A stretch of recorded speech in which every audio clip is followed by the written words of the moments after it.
สบายดีเด้อสบายดีพ่อแม่พี่น้องสบายดีกันตอนเที่ยงมาเด้อมากินข้าวเที่ยงนำกันมื้อเช้าไปเฮ็ดงานมาแล้วมื้อสวยกะมาเฮ็ดอาหารหรือว่าเฮ็ดกับข้าวแซ่บๆให้ผัวให้ลูกกินพี่น้องเอ้ยเริ่มจากเมนูแรกอันนี้เป็นสลัดเด้อพี่น้องสลัดรวมใส่มะเขือเทศนำแต่ว่ามะเขือเทศนี้ค่อนข้างจะเละแด่แต่ว่าก็แซ่บคือกันเด้อพี่น้องบ่เป็นหยังไข่ต้มใส่หัวหอม แล้วก็ปรุงรสด้วยเกลือน้ำส้มน้ำปลาน้ำมันแล้วก็แล้วพี่น้องกินง่ายๆแบบนี้เลยฝรั่งแต่ว่าก็มีวิตามิน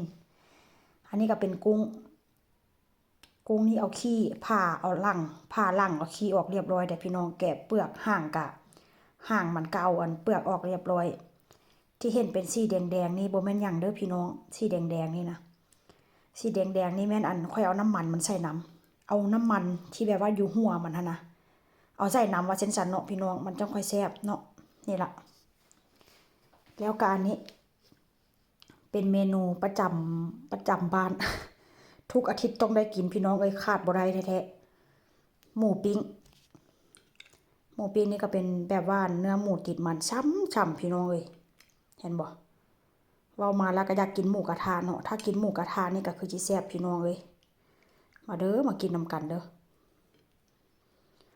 อันนี้มักใส่เกลือน้ำตาล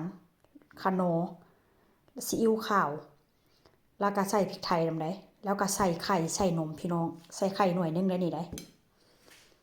อันนี้ก็เป็นปลาหมึกนี่ก็ต้มสุกแดดจักหน่อยพี่น้องปลาหมึกนี่ก็ได้นวดมันบ่แม่นปลาหมึกแล้วนวดมันว่าเส้นซาพี่น้องเอ้ยนี่ล่ะหน้าตามื้อนี้กำลังมื้อที่ปิ้งใส่เตาแบบนี้เลยพี่น้องเตานี่ก็ค่อนข้างจะเก่าแล้วได้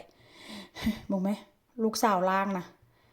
ค่อนข้างจะเก่าแล้วพี่น้องมาเด้อมากินนำกันเด้อเวลาปิ้งแล้วก็จิถ่ายขี่ลงคลิปให้เบิ่งมากินข้าวสวยนำกันพี่น้องเอ้ย